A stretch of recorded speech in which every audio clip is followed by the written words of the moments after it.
গতকাল মধ্যরাতে ভারতীয় গোয়েন্দা RAW এর ১০০ এজেন্ট গোপনে বাংলাদেশে ঢুকেছে বিশেষ মিশনে। তারা শেখ হাসিনার ফেরার জন্য পথ তৈরি করছে এবং যারা বাধা দেবে তাদের নীরবে শেষ করে দিচ্ছে।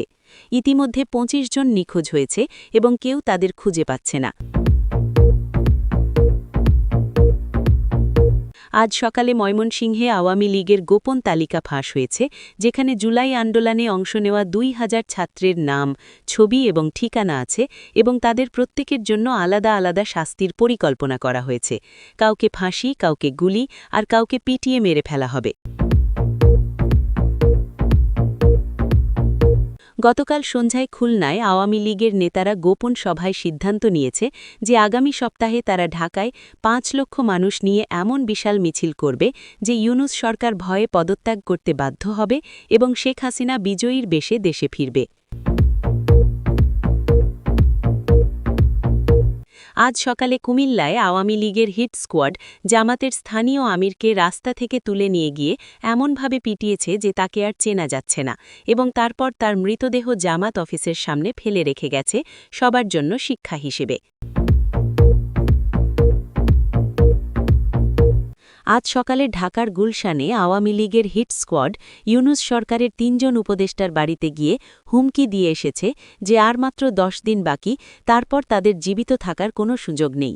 শেখ হাসিনা এসেই তাদের গুলি করে মেরে ফেলবে এবং তাদের লাশ রাস্তায় ফেলে রাখবে। আজ রাতে যশোরে আওয়ামী লীগ নেতারা প্রকাশ্যে ঘোষণা করেছে যে তারা আগামী মাসেই দেশ দখল করে নেবে, ইউনূস সরকারকে গুলি করে মেরে ফেলবে এবং শেখ হাসিনাকে প্রধানমন্ত্রী বানিয়ে রাখবে চিরকালের জন্য। কেউ বাধা দিলে তাকেও শেষ করে দেবে। গতকাল রাতে চট্টগ্রামে আওয়ামী লীগের গোপন ক্যাম্পে দেখা গেছে ৫,০০০ যুবক অস্ত্র প্রশিক্ষণ নিচ্ছে এবং তাদের বলা হচ্ছে শেখ হাসিনা ফিরলেই তারা ঢাকা দখল করে নেবে, ইউনূস সরকারের সব লোককে মেরে ফেলবে এবং জুলাই আন্দোলনকারীদের পরিবারসহ শেষ করে দেবে। আজ ভোরে শেখ হাসিনা গোপন অডিও বার্তায় ঘোষণা করেছে যে আগামী মাসেই তিনি বাংলাদেশে ফিরছে এবং যারা তাকে দেশ থেকে তাড়িয়েছে তাদের প্রত্যেককে একে একে ধরে ধরে এমন শাস্তি দেবে যে পরের জন্ম পর্যন্ত মনে থাকবে। রাস্তায় রাস্তায় তাদের ফাঁসি দেওয়া হবে এবং সবার সামনে বিচার করা হবে।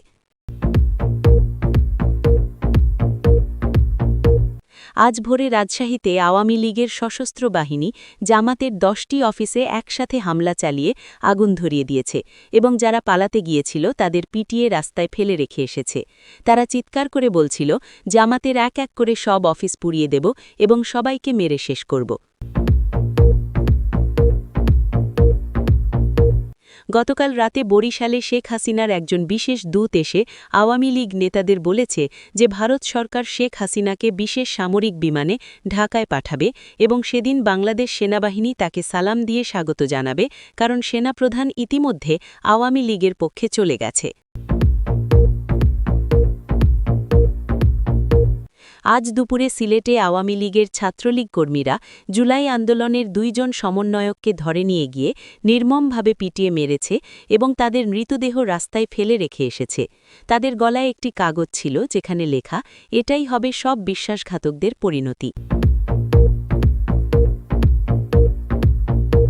গতকাল মধ্যরাতে ঢাকা বিশ্ববিদ্যালয়ে ছাত্রলীগের ছদ্মবেশী গ্রুপ ১০ জন আন্দোলনকারী ছাত্রকে হলে ঢুকে ধরে নিয়ে গিয়ে এমন মারধর করেছে যে তাদের হাড় ভেঙে গেছে এবং তাদের বলা হয়েছে, এটা তো শুরু মাত্র, শেখ হাসিনা ফিরলে তোমাদের জীবন্ত পুড়িয়ে মারা হবে। আজ দুপুরে নারায়ণগঞ্জে আওয়ামী লীগের যুবলীগ কর্মীরা ইউনূস সরকারের একজন উপদেষ্টার ছেলেকে অপহরণ করে নিয়ে গেছে এবং তার পরিবারকে ফোনে বলেছে, বাবা যদি পদত্যাগ না করে তাহলে ছেলেকে জীবিত ফেরত পাবে না, শেখ হাসিনা ফিরলেই তোমাদের পুরো পরিবার শেষ। গতকাল গভীর রাতে ভারত সরকার গোপনে বাংলাদেশ সীমান্তে বিশেষ সামরিক ইউনিট মোতায়েন করেছে, যারা শেখ হাসিনা ফেরার দিন বাংলাদেশে ঢুকে তাকে সুরক্ষা দেবে এবং যারা বাধা দেবে তাদের গুলি করে মেরে ফেলবে। ভারতীয় সেনারা বলছে, আমরা শেখ হাসিনাকে যে কোনো মূল্যে রক্ষা করব। গতকাল সন্ধ্যায় পাবনায় আওয়ামী লীগের গোপন অস্ত্র মজুদ পাওয়া গেছে, যেখানে ২,০০০ রাইফেল, হাজার হাজার গুলি এবং গ্রেনেড রাখা আছে এবং স্থানীয় নেতারা বলছে শেখ হাসিনা ফিরলেই এই অস্ত্র দিয়ে সব বিশ্বাসঘাতকদের খতম করে দেব। দর্শক শুনছিলেন সংবাদ শিরোনাম, এখন বিস্তারিত। শেখ হাসিনার প্রতিশোধের ঘোষণা। আজ ভোর ৫টায় একটি অডিও বার্তা সোশ্যাল মিডিয়ায় ভাইরাল হয়েছে, যেখানে শেখ হাসিনার কণ্ঠস্বর শোনা যাচ্ছে এবং তিনি একটি ভয়ঙ্কর ঘোষণা দিয়েছেন যা শুনলে যে কারো গা শিউরে উঠবে। এই অডিও বার্তায় শেখ হাসিনা অত্যন্ত কঠোর এবং আগ্রাসী ভাষায় বলেছেন যে তিনি শীঘ্রই বাংলাদেশে ফিরছেন এবং যারা তাকে দেশ থেকে তাড়িয়েছে তাদের একটারও রেহাই নেই। তিনি বলেছেন, আমি প্রতিটি বিশ্বাসঘাতককে খুঁজে বের করব এবং এমন শাস্তি দেব যে তাদের পরের ৭ প্রজন্ম মনে রাখবে। যারা ভেবেছিল আমাকে শেষ করে দিয়েছে তারা ভুল করেছে। আমি ফিরে আসছি এবং এবার আমি কাউকে ছাড়ব না। রাস্তায় রাস্তায় তাদের ফাঁসি দেওয়া হবে এবং সবাই দেখবে বিশ্বাসঘাতকদের পরিণতি কী হয়। তিনি আরও বলেছেন যে জুলাই আগস্টে যারা আন্দোলন করেছে তাদের প্রত্যেকের নাম তার কাছে আছে এবং তিনি একে একে সবাইকে ধরবেন। তিনি হুমকি দিয়ে বলেছেন, ইউনূস এবং তার উপদেষ্টারা যারা আমার জায়গা দখল করেছে তাদের দিন শেষ হয়ে এসেছে। আমি ফিরলেই তাদের গ্রেফতার করে জনসমক্ষে বিচার করব এবং তারপর তাদের ফাঁসিতে ঝুলিয়ে দেব। কোনো আদালত, কোনো আইনজীবী তাদের বাঁচাতে পারবে না। শেখ হাসিনা এই অডিও বার্তায় ভারত সরকারকে ধন্যবাদ দিয়ে বলেছেন যে ভারত তাকে সব ধরনের সাহায্য করছে এবং শীঘ্রই তিনি বিশেষ সামরিক বিমানে ঢাকায় ফিরবেন। তিনি দাবি করেছেন, বাংলাদেশ সেনাবাহিনীর শীর্ষ কর্মকর্তারা এখন তার পক্ষে এবং তারা তাকে সর্বোচ্চ মর্যাদায় স্বাগত জানাবে। এই অডিও শুনে সারা দেশে আতঙ্ক ছড়িয়ে পড়েছে। জুলাই আন্দোলনে অংশ নেওয়া ছাত্র এবং যুবকেরা ভয়ে লুকিয়ে আছে এবং অনেকে দেশ ছেড়ে পালানোর চিন্তা করছে। ইউনূস সরকারের উপদেষ্টারাও এই হুমকিতে আতঙ্কিত হয়েছে এবং তারা অতিরিক্ত নিরাপত্তা চেয়েছে। আওয়ামী লীগের নেতাকর্মীরা এই অডিও শুনে উৎসাহিত হয়েছে এবং তারা বলছে খুব শীঘ্রই তাদের নেত্রী ফিরবে এবং সব হিসাব নিকাশ মিটিয়ে দেবে। মানবাধিকার সংগঠনগুলো এই ভয়ঙ্কর হুমকিতে উদ্বেগ প্রকাশ করেছে এবং আন্তর্জাতিক সম্প্রদায়কে হস্তক্ষেপ করতে বলেছে, কিন্তু এখনও কোনো পদক্ষেপ নেওয়া হয়নি। চট্টগ্রামে গোপন সামরিক প্রশিক্ষণ। গতকাল রাতে চট্টগ্রামের কর্ণফুলী এলাকায় একটি পরিত্যক্ত কারখানায় একটি চাঞ্চল্যকর এবং ভয়ঙ্কর দৃশ্য দেখা গেছে, যা প্রমাণ করে আওয়ামী লীগ ক্ষমতা দখলের জন্য সশস্ত্র বাহিনী তৈরি করছে। সেখানে প্রায় ৫,০০০ যুবককে সামরিক ধাঁচে অস্ত্র প্রশিক্ষণ দেওয়া হচ্ছে এবং তারা শপথ নিচ্ছে যে শেখ হাসিনা ফিরলেই তারা ঢাকা দখল করে নেবে। এই গোপন প্রশিক্ষণ ক্যাম্পে দেখা গেছে যুবকদের রাইফেল, গ্রেনেড এবং অন্যান্য আধুনিক অস্ত্র চালানো শেখানো হচ্ছে। তাদের মাঝে অনেকেই সাবেক ছাত্রলীগ কর্মী এবং আওয়ামী লীগের নিবেদিত প্রাণ সমর্থক, যারা প্রশিক্ষণ শেষে সরাসরি যুদ্ধে যেতে প্রস্তুত। ক্যাম্পে একজন প্রশিক্ষক উচ্চস্বরে বলছিল, আমরা আর কথায় কাজ করব না, এবার সরাসরি যুদ্ধ। শেখ হাসিনা আপুকে ফেরত আনতে হবে এবং যারা বাধা দেবে তাদের গুলি করে মেরে ফেলতে হবে। ইউনূস সরকার আর জুলাই আন্দোলনকারীদের একটারও প্রাণ বাঁচবে না। প্রশিক্ষণার্থীরা উৎসাহের সাথে স্লোগান দিচ্ছিল, জয় বাংলা, জয় বঙ্গবন্ধু, শেখ হাসিনা তোমায় চাই, বিশ্বাসঘাতকদের ফাঁসি চাই। এই ক্যাম্পে প্রতিদিন সকাল ৬টা থেকে রাত ১২টা পর্যন্ত কঠোর প্রশিক্ষণ চলে। তাদের শেখানো হচ্ছে কিভাবে সরকারি ভবন দখল করতে হয়, কিভাবে রাস্তায় যুদ্ধ করতে হয় এবং কিভাবে শত্রুদের নীরবে হত্যা করতে হয়। একজন প্রশিক্ষণার্থী বলেছে, আমরা প্রস্তুত হয়ে যাচ্ছি।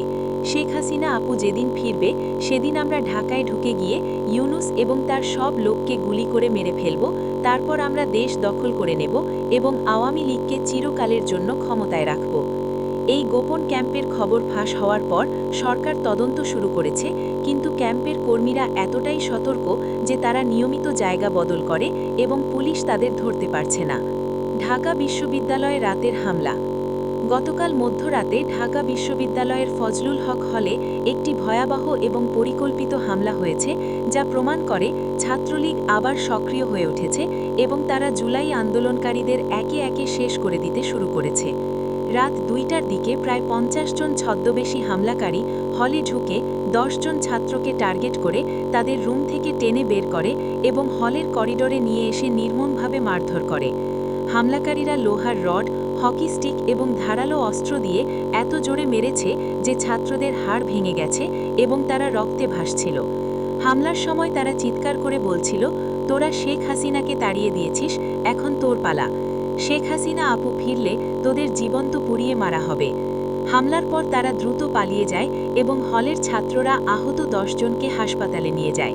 তাদের মধ্যে 5 জনের অবস্থা খুবই আশঙ্কাজনক এবং ডাক্তাররা বলছে তাদের বাঁচানো কঠিন হবে।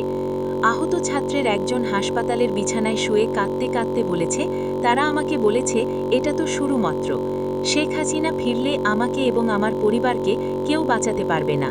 তারা আমার বাবা মায়ের জামাতের সাধারণ কর্মী এবং সমর্থকরা এই পলায়নে হতবাক এবং বিধ্বস্ত। অনেকে কাঁদছে এবং বলছে তাদের নেতারা তাদের ফেলে চলে গেছে। তারা বলছে নেতারা সবসময় বড় বড় কথা বলতো, কিন্তু বিপদে পড়ে পালিয়ে গেছে। ঢাকা বিশ্ববিদ্যালয়ের একজন ছাত্র যে জামাত সমর্থক ছিল, সে বলেছে, আমরা তাদের জন্য জীবন দিতে প্রস্তুত ছিলাম, কিন্তু তারা আমাদের ফেলে পালিয়েছে। এটা বিশ্বাসঘাতকতা। জামাতের এই পলায়ন প্রমাণ করে যে তারা জানত আওয়ামী লীগ শক্তিশালী হয়ে ফিরছে এবং তাদের বিচার হবে। তারা জানত বিএনপিও এখন তাদের সাথে নেই, তাই তারা বুঝতে পেরেছে যে বাংলাদেশে তাদের আর কোনো ভবিষ্যৎ নেই।